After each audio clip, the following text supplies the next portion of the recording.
라이다는 바보들이나 쓰는 거라며 쓰레기 취급한 머스크 형님, 이제는 멀쩡히 쓰던 레이더까지 버렸습니다. 과연 테슬라는 오직 카메라만으로 자율주행을 가능하게 만들까요?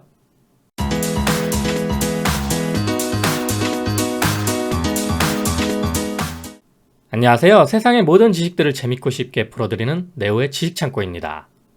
최근 테슬라가 북미 시장에 출시되는 모델 3와 모델 Y의 레이더 센서를 제거할 것이라고 발표했습니다. 테슬라에 따르면 북미에서 신규 출고되는 해당 모델들은 더 이상 레이더 센서를 탑재하지 않을 거라고 하는데요. 대신 8개의 카메라와 신경망 처리가 가능한 테슬라 비전 시스템이 오토파일럿과 완전 자율 주행, 즉 FSD 기능을 제공한다고 합니다.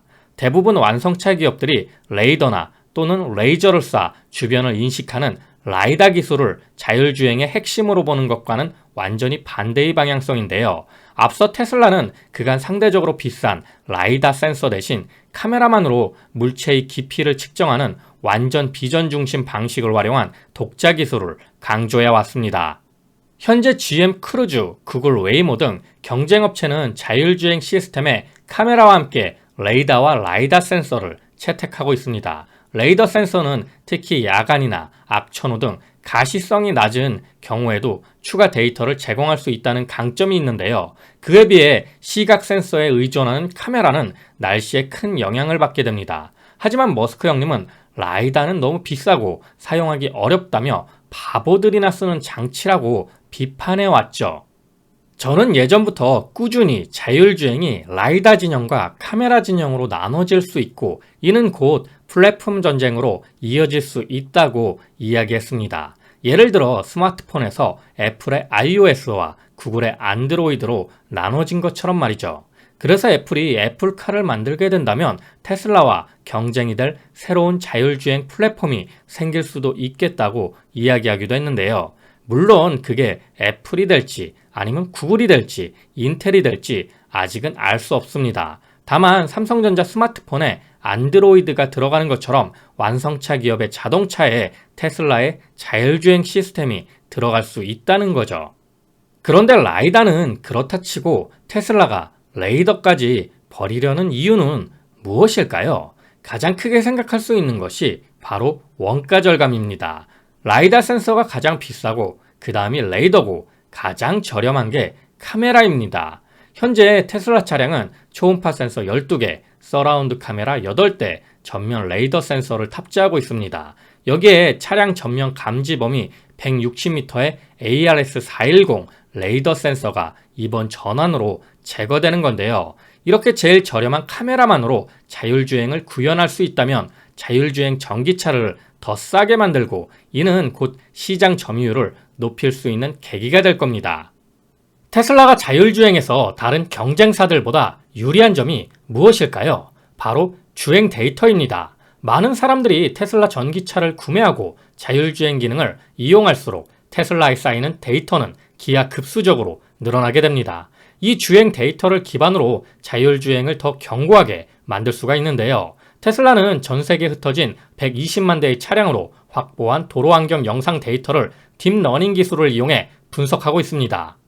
그래서 카메라만으로는 불가능하다던 실물의 폭도 라이다의 70%까지 측정할 수 있도록 개발했는데요. 지난해 한국자동차연구원은 올해 1월까지 테슬라의 누적 주행 데이터가 51억 마일에 달할 것이라고 전망했습니다. 자율주행 기술을 선도하고 있다고 평가받는 구글의 웨이모조차도 누적 주행 데이터가 3천만 마일 정도로 예측되는데요. 이처럼 자율주행은 하드웨어도 중요하지만 소프트웨어가 얼마나 발전하느냐에 따라 경쟁력에서 차이가 생깁니다.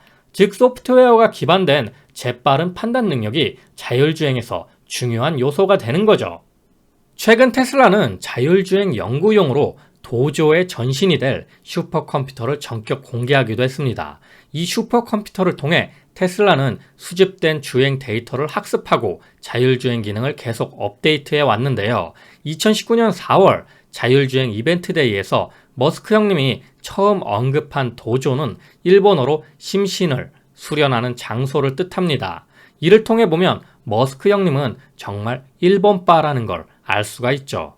배터리도 처음부터 일본 파나소닉과 손잡고 만들 정도로 머스크 형님은 일본의 상당히 우호적인 양반입니다. 아무튼 도조는 테슬라의 완전 자율주행 인공지능을 학습시키고 구현하는 가상의 공간인 셈인데요. 가상 공간에서 수만 대의 차량을 창조하고 현실과 비슷한 조건 또는 비현실적인 혹독한 조건에서 테스트를 할 수 있으며 수천만 킬로미터의 주행을 쉬지 않고 달리고 사고로 인한 인명, 재산 피해도 발생하지 않는다는 장점이 있습니다. 예를 들면 영화 매트릭스처럼 가상 공간에서 무술도 연마하고 헬기 조종하는 것도 순식간에 배우는 것처럼 말이죠. 그런데 도조의 전신이 될 이 슈퍼컴퓨터의 성능은 얼마나 될까요? 테슬라에서는 이 슈퍼컴퓨터가 전 세계에서 5번째로 빠르다고 말합니다. 그리고 올해 말쯤 완성될 거라고 이야기하고 있죠. 테슬라가 카메라만으로 자율주행을 가능하게 만들기 위해서 이 도조의 역할이 클 겁니다. 이 슈퍼컴퓨터에는 오토파일럿 및 자율주행 기능을 위해 엔비디아의 A100 GPU를 활용하고 있는데요. 아마도 이런 슈퍼컴퓨터를 돌리고 활용하기 수월한 기업은 완성차 기업보다는 플랫폼 기업일 확률이 큽니다.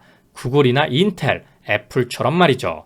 왜냐하면 현재 자동차 기업 중에는 이런 슈퍼컴퓨터를 사용하는 기업은 없기 때문입니다. 그렇기에 벤츠, BMW, 토요타, 현대기아차 등 수많은 완성차 기업들이 이들 플랫폼 기업들이 만들어가는 자율주행 시스템을 도입해야 할 날이 올 수도 있는데요.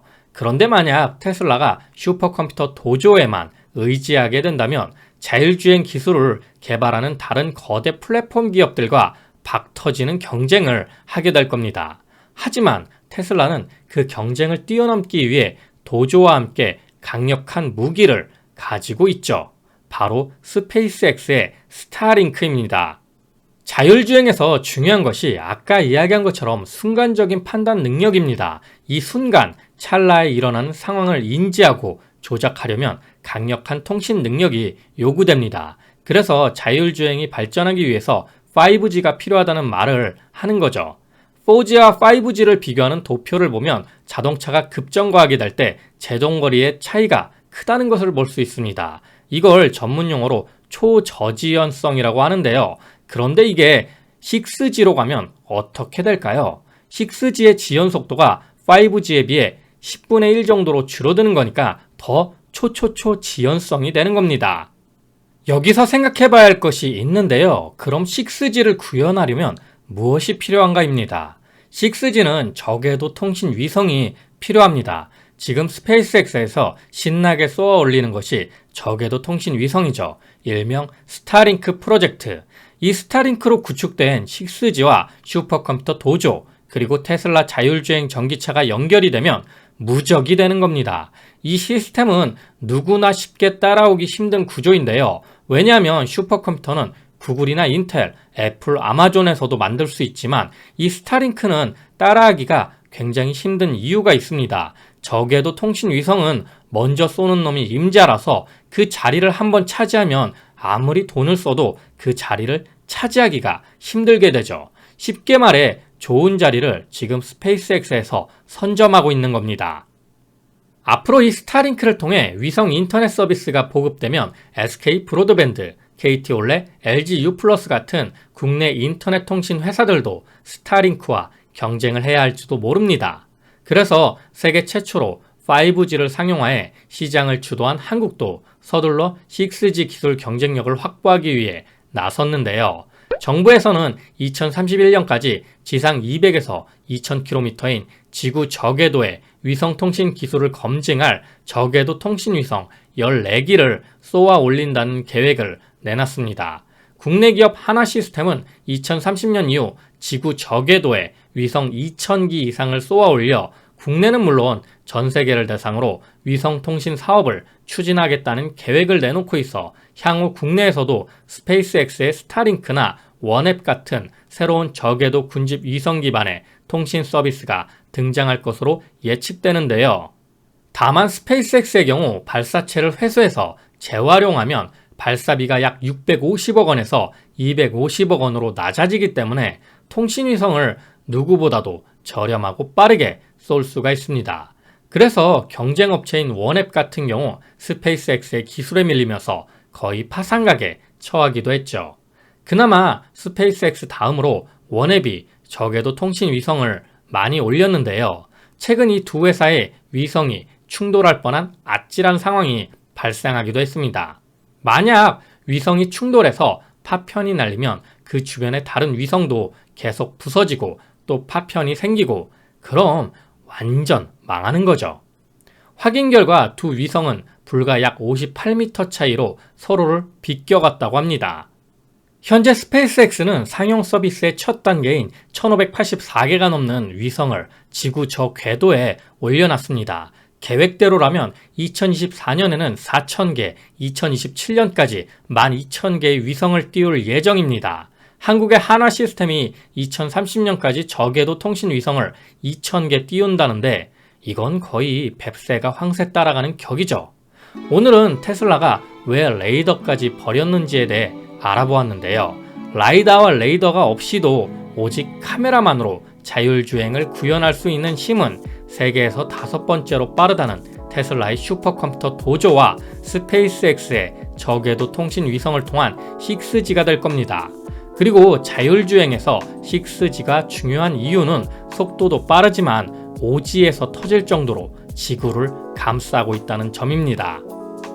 앞으로 6G 시대가 열리게 된다면 테슬라의 위성 인터넷 독점이 일어날 수 있고 이는 많은 완성차 기업들이 테슬라의 자율주행 시스템, 즉 플랫폼을 이용할 수밖에 없는 상황이 오게 될 수도 있을 겁니다.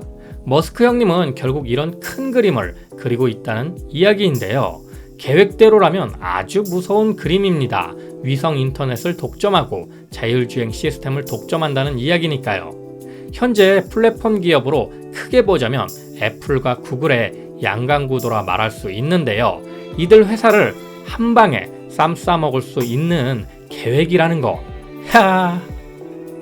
자, 오늘도 내용이 재밌고 유익하셨다면 구독과 좋아요 꼭 부탁드립니다. 이렇게 항상 네오의 지식창고를 애청해 주셔서 감사드리고요.